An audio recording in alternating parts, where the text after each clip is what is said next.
Class is now in session. I'm Professor Hockey, and today we're discussing Game 81 of the regular season between the San Jose Sharks and the Calgary Flames, in which the Sharks have lost 3-1. Well, the good news is that the Sharks did not go a fourth straight game of letting in 6 goals against. They only let in 3 here tonight, and in fact, one of those goals was on an empty net, so technically only 2 goals. However, that is where the good news actually ends. You see, just a couple of days ago, the Sharks got completely dismantled by the Winnipeg Jets, completely outplayed, and it felt as though they couldn't really go any further down. There was only upwards to move.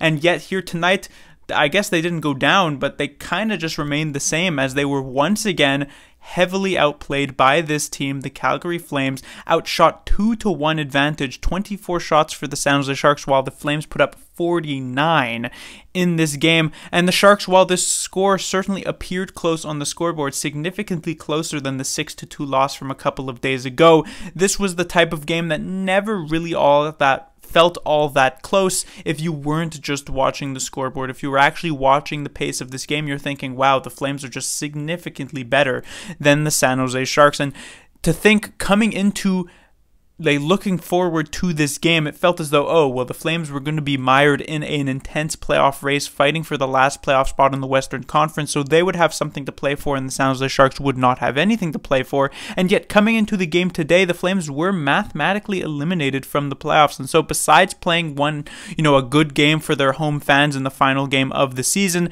their season was over at the end of this day, no matter if they won or lost. So there wasn't a ton on the line for them, and the San Jose Sharks were the same, so I was expecting at least a slightly more competitive San Jose team, and yet we did not get that at all. The Sharks, like I mentioned, just completely destroyed men versus boys type of situation here tonight, and it wasn't even particularly interesting to watch. This one starts off in the first period with a goal from Noah Gregor to make it 1-0, and that would actually be the score at the end of the first period for San Jose. And so at that point, while I would say the Flames were definitely the better team, it hadn't necessarily completely fallen apart, because thankfully the play of goaltender Capo Kakinen was allowing this one to stay alive for San Jose. But eventually the Flames, they'd keep pushing. The Sharks just had no response to it, and eventually it would be a game-tying goal from Nikita Zadorov in the second period to tie the game up at 1. In the third period, we'd have a go-ahead goal from still Nikita Zadorov to make it 2-1 Calgary, and then eventually an empty netter goal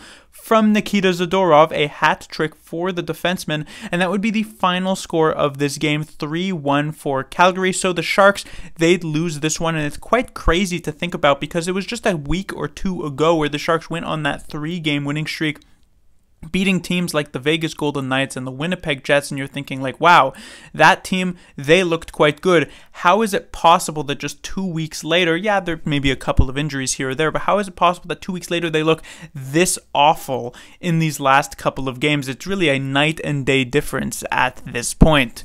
Now, moving on to the standings, we have some news here, some disappointing news, I guess you could say. That is now the San Jose Sharks, who I should have put at 81 games played on the season.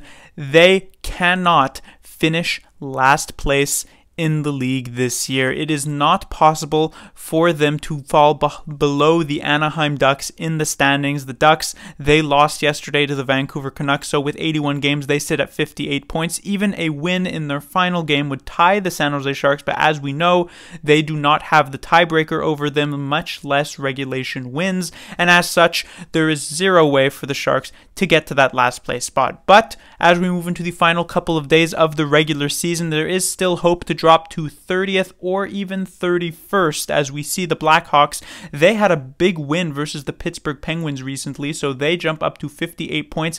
1 game remaining for them. If they manage to win, they will tie San Jose, and with the tiebreaker, move ahead of them in the standings. The Blue Jackets, a bit more interesting because they have 2 games remaining on the schedule. Unfortunately, they were losers in overtime to the Philadelphia Flyers yesterday, and so they only jump up to 57 points, but a win and an overtime loss in their last couple of games would tie the San Jose Sharks, and as long as that win is in regulation, they would pass San Jose. Of course, also just 2 wins in general to get 4 points would also pass the Sharks. Looking ahead here, viewing the Blue Jackets actually getting those 2 wins or getting a regulation win plus an overtime loss, that does seem quite difficult. So I imagine the Sharks probably won't be able to finish 31st, but a 30th place finish, 3rd last in the league, does seem possible. The Chicago Blackhawks managed to beat the Pittsburgh Penguins, a team fighting for their playoff lives at the time, in regulation. So who's to say they wouldn't be able to do the same thing in their final game? So that will definitely be something to watch. Many Sharks fans will be Chicago Blackhawks fans watching that game. Meanwhile, the Sharks, of course, 1 game remaining for themselves. They would still have to lose that in regulation to keep their hopes alive of dropping down in the standings. Moving on to the players to talk about, we have at the top line once again loaded up Hertl, Couture, and Peterson. And here's the thing about this line is that, yes, you could definitely say they were the best line for the San Jose Sharks here tonight, but the fact is that's not really saying much. And you've loaded up the top line. You're playing Couture with Hertl on the wing for the first time in a very, very long time. You have your 2 best forwards there. Honestly, with how Jacob Peterson has played as of late compared to the other 9 forwards on this squad, this is likely your 3 best forwards who are healthy at this point on your top line. You need to expect a better performance than they had here tonight. Yes, this is the second to last game of the season. It doesn't really matter in the grand scheme of things, but you want to have, if you're loading up that top line, an actual dominant top line, even if your other 3 lines are struggling, and that's not really what happened here tonight. They had some good shifts. Like I said, they were the best line for the San Jose Sharks. Could they have generated a goal here tonight? Yes, but there needed to be a bit more. There needed to be more of an oomph factor when they actually came over the boards as a line, and I don't really feel as though there was that much of that here tonight.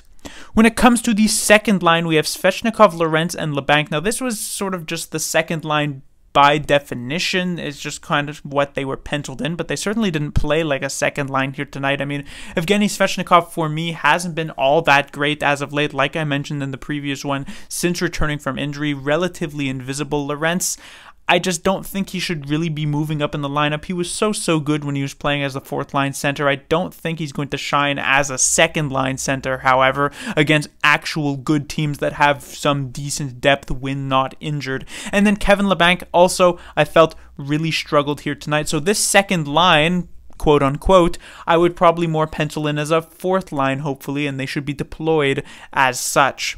When it comes to the third line of Zetterlund, Sturm, and Gregor, this line actually had some decent chances here tonight. A big standout, of course, would be Noah Gregor, who sort of played to his strengths, I guess you could say. Now, this line found themselves in the defensive zone a lot, but this is exactly that strength that Gregor does kind of play towards. He's an extremely speedy forward, and if he's able to break up plays near the blue line, he's able to use that speed to generate chances. We saw that happen for the one goal that the San Jose Sharks actually scored in this game, and we also saw that happen for the one goal that the Sharks had called off in this game, which was from Zetterlund as he batted the puck in with his hand. Both of those set up by Noah Gregor, and it's because he was able to use that speed when hemmed into the defensive zone. Now, of course, this is an optimal strategy. I'm not saying Gregor should be playing in the defensive zone trying to do this, but it's a situation where the Sharks are getting so heavily outplayed that Gregor is able to sort of jump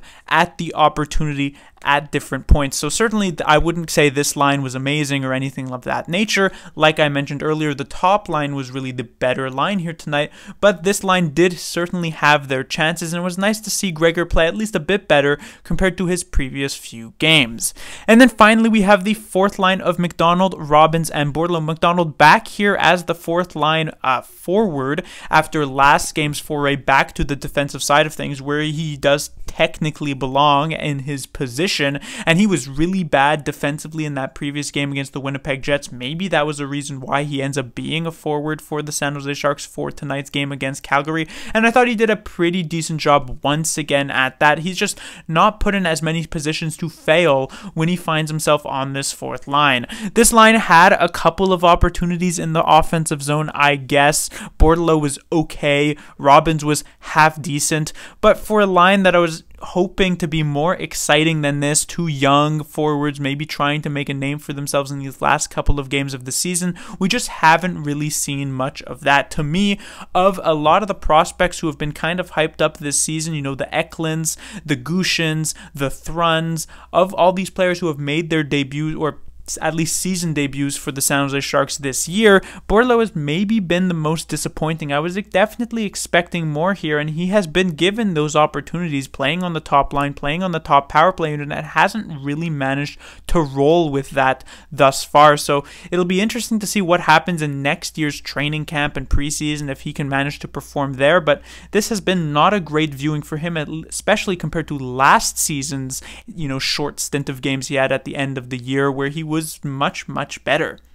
When it comes to the defensive side of things, once again, the top pairing of Thrun and Karlsson. Karlsson does not get any points here tonight, so with just one game remaining, he does sit at the 100-point mark. I was talking about the 104-point mark in the previous game, where that would put him in even greater class of history for defensemen in the NHL. I doubt he'll manage to get 4 points, though. I definitely shouldn't count out Erik Karlsson. He's done it multiple times this season, so that's certainly something. This was for sure the Sharks' better defensive pairing, but that's not that much of a surprise considering Karlsson is the Sharks' best defenseman.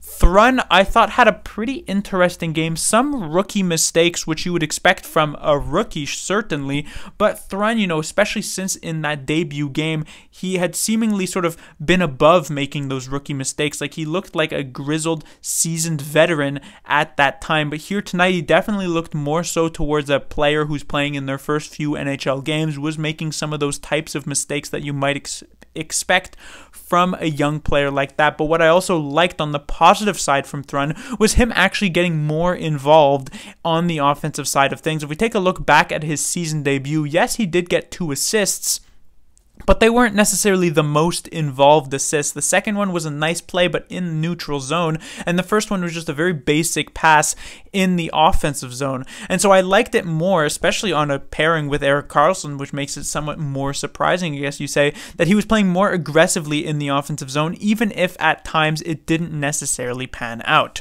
When it comes to the second pairing of Benning and Ferraro, this has been a pretty bad season in general for Mario Ferraro, and that just kind of continued here tonight. It was the worst defensive pairing for the San Jose Sharks on the night, just always in the defensive zone, seemingly always making the incorrect play.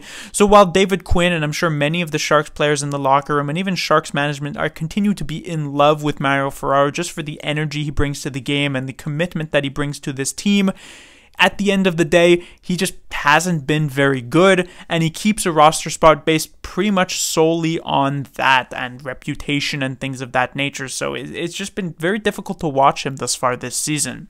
And then when it comes to the final defensive pairing, we had Shemek return to the lineup. I'm still unsure whether or not it was an injury or a healthy scratch that kept him out of the lineup in the previous game, but he comes back in here, and I felt as though he did a better job for sure than McDonald did in that previous game, though not still amazing. I do like Shemek, and I like his little end of season resurgence, I guess you could say, that he's had here, where he's actually been playing relatively well in his last few games, but this was still not that great of a defensive pairing for the San Jose Sharks.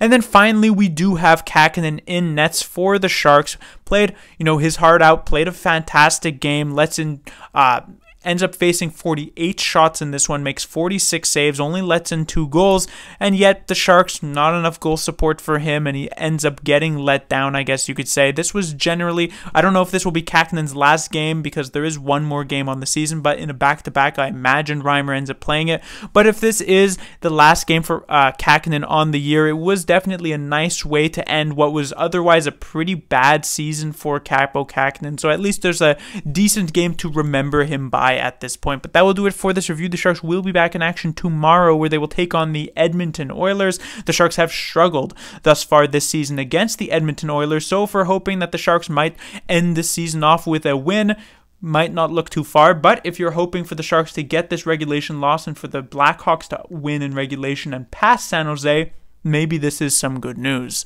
Class dismissed.